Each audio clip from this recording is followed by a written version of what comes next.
se da cuenta que son sus hermanas y sus hermanos. Cuando lo oyeron los suyos vinieron para prenderle porque decían, está fuera de sí. Es decir, ellos pensaron, Jesús finalmente perdió el juicio. Jesús está fuera de sí. Hace 8 días veíamos, ellos crecieron con el Señor Jesús, cuando el Señor Jesús no había iniciado su ministerio y no había practicado o realizado ningún milagro. Ellos lo vieron crecer junto con ellos como su hermano, y lo único que veían del Señor Jesús era que era un niño raro. Era un niño raro porque siempre se portaba bien. Era un niño raro porque siempre obedecía a su mamá. Y así no es como actúan los niños, y los que tenemos niños o los que hemos tenido niños podemos constatar esto. Pero el Señor Jesús era distinto, porque el Señor Jesús fue perfecto desde su niñez. Entonces lo veían como raro.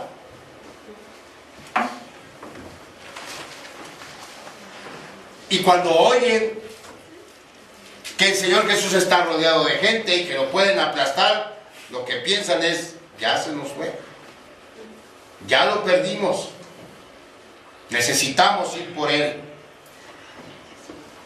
Necesitamos ir y arrestarlo y protegerlo de la multitud y proteger a la multitud de Él. Así que cuando llegan, en el versículo 31, se topan con una realidad. Y esta realidad es que su relación con Jesús no tenía ningún peso en cuanto a pertenecer o no a su reino. Se dan cuenta que no tienen ni parte ni suerte con Él solamente por ser sus medios hermanos. Para entrar en esa relación con Él, tenían que hacerlo en un nivel espiritual, en una relación totalmente nueva. ¿Cómo? En el versículo 35 nos lo dice. Porque todo aquel que hace la voluntad de Dios, ese es mi hermano y mi hermana y mi madre. Para tener una relación con Cristo no valen las relaciones familiares. Yo no soy cristiano porque mi papá fue pastor. Mi hijo no es cristiano porque yo soy pastor. Sari no es cristiana porque Dani es el director del coro, y así. Para entrar en una relación con Cristo necesitamos hacerlo de manera personal y a nivel espiritual. ¿Cómo? Haciendo la voluntad de su Padre. ¿Cuál es la voluntad de su Padre? Vamos a Juan 6:40. Y ahí nos dice, Juan 6:40 nos dice, y esta es la voluntad del que me ha enviado. Fíjese, que todo aquel que ve al Hijo y cree en Él, tenga vida eterna, y yo le resucitaré en el día postrero. Para ser salvos necesitamos creer que Jesús es Dios y confiar en lo que Él hizo, hace y hará para darnos vida eterna. Si en lugar de eso pensamos que Jesús está loco, entonces estamos pecando. Ahora, si yo pienso y digo que Jesús está loco, ¿estoy cometiendo el pecado imperdonable? No, no necesariamente. Sus hermanos lo hicieron. Sus hermanos dijeron que Jesús estaba loco y no se condenaron. ¿Por qué? Porque ignoraban las obras de Jesús. Ellos vivían en Nazaret. El ministerio del Señor Jesús se realizó el 90% en la región norte de Galilea. Su base de operaciones muy probablemente era Capernaum, una ciudad que está al norte. Ahora, Nazaret y Capernaum, si usted ve su mapa o si consulta Google hoy, los Google Maps, se va a dar cuenta que en realidad hoy no hay mucha distancia entre Nazaret y Capernaum, son solamente 48 kilómetros la diferencia o la distancia entre estas dos ciudades. Ahorita diríamos, pues está fácil. Según Google se hace 90 minutos en carro. pero entonces no había carros. Los 48 kilómetros había que recorrerlos a pie. Y no es una superficie plana. Hay montes y no había caminos. Entonces estaban separados. Y recuerde, sus hermanos y sus hermanas no creían en él. Ellos no lo seguían, no se daban cuenta de lo que estaba pasando. Todo lo que sabían de Jesús eran rumores. De manera que cuando ellos oyen, les llega la noticia de que Jesús está rodeado de multitudes, de que Jesús está a punto de ser aplastado. Ellos relacionan eso con la impresión que tenían de Jesús, de un niño que creció siempre raro, de un adolescente que actuaba raro porque era obediente. Entonces piensan, ya perdí el juicio. Lo hicieron, aquí la clave es que entendamos que la conclusión a la que llegaron acerca de Jesús fue porque no tenían la evidencia de las obras que Jesús hacía. Ellos no veían los milagros, ellos no veían el poder de Dios, todo lo que sabían eran rumores acerca de él. Cuando esto cambió, cuando ellos tuvieron la revelación de quién era Jesús, cuando lo contemplaron resucitado, cambiaron su actitud hacia él.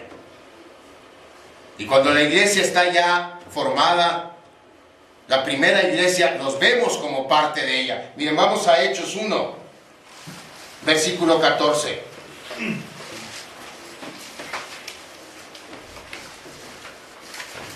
Ahí la palabra nos dice, está hablando de la iglesia primitiva, de los primeros cristianos que hubo. Y esto es antes de Pentecostés. 1:14 dice, todos estos perseveraban unánimes en oración y ruego. Todos estos son, si usted va al versículo anterior, se está refiriendo a quiénes, a los apóstoles. Está nombrando allá a los apóstoles. Y Lucas, cuando escribe Hechos, dice, todos estos, es decir, los apóstoles perseveraban unánimes en oración y ruego. Y luego, ¿quién estaba con los apóstoles? Las mujeres, María, la madre de Jesús, ¿y quién? Sus hermanos. Sus hermanos creyeron, decíamos hace 8 días, inclusive Santiago y Judas, no solamente creyeron a él, se entregaron a él, fueron proclamadores del Evangelio, tanto que Santiago y Judas son autores de 2 de las cartas del Nuevo Testamento. Así que como vemos, alguien puede blasfemar, alguien puede decir cosas ofensivas de Jesús en ignorancia y luego ser llevado al arrepentimiento al saber la verdad de Jesús. Entonces, decir cosas ofensivas de Jesús en ignorancia no es cometer el pecado imperdonable. La otra alternativa que hay, si es que Jesús no es Dios, es que él sea un mentiroso. Que él diga ser alguien que no es.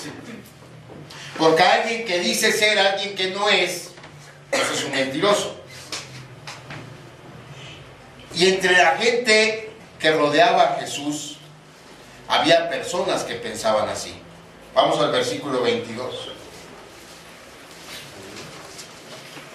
Pero los escribas que habían venido de Jerusalén decían que tenía a Belzebú y que por el príncipe de los demonios echaba fuera a los demonios. El pasaje ahora nos lleva de la familia de Jesús a los escribas. ¿Quiénes eran los escribas? Los escribas, junto con los fariseos, eran los teólogos de aquel tiempo. Eran los líderes religiosos del pueblo de Israel. Y ellos habían decidido que no les gustaba Jesús. No les gustaba lo que Jesús hacía, sobre todo no les gustaba lo que Jesús predicaba. Ellos son los que habían decidido que Jesús era un mentiroso y por lo mismo había que terminar con él. Si recordamos, había ya un complot. El capítulo 3, o más bien el capítulo 2,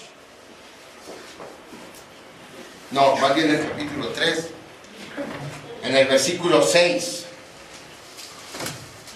Ahí está. Después de que el Señor Jesús sanó al hombre de la mano seca en el templo en día de reposo, ellos no soportan que el Señor Jesús transgreda su tradición. Y entonces dice el versículo 6, y salidos los fariseos, tomaron consejo con los herodianos contra él. ¿Para qué? Para destruirlo. Ellos habían llegado a una conclusión acerca de Jesús. Lo querían fuera de su camino, lo querían muerto. El problema es que el Señor Jesús seguía vivo. El problema es que el Señor Jesús iba por todos lados sanando, liberando a gente endemoniada y predicando el evangelio del reino. Su fama, dice el 1:28, se había extendido por toda la región de Galilea. Así que el asunto de este profeta itinerante que estaba enseñando una nueva doctrina que era contraria a su tradición, llegó hasta Jerusalén, hasta el centro mismo de la religiosidad judía. Y los principales sacerdotes, al oír, lo que hacen es mandar una delegación de escribas a ver qué estaba pasando. De manera que estos escribas iban a donde quiera que iba Jesús. Ellos no creían en él, ellos no aceptaban su predicación, pero estaban ahí. Y la intención de estar ahí era pescar a Jesús en algún error para poder acusarlo y poder matarlo. Pero en esa intención, ellos habían sido testigos de todos los milagros de Jesús. Ellos habían oído todos los sermones de Jesús. De hecho, cada que el Señor enseñaba, ellos le replicaban y luego el Señor les contestaba y los ponía en su lugar. Pues estos escribas que estaban ahí, que eran testigos de su poder, que escuchaban su mensaje, son los que llegan a una conclusión acerca de Jesús más siniestra y más fatal que la que llegaron sus hermanos. Porque ellos dicen, por Belcebú echa fuera los demonios. Esa es su decisión final, ese es su veredicto acerca de Jesús. Esa es su forma de responder a la evidencia que se le estaba presentando acerca de quién es Jesús. Sus milagros, sus enseñanzas, concluyeron ellos, están basadas en que Él es un enviado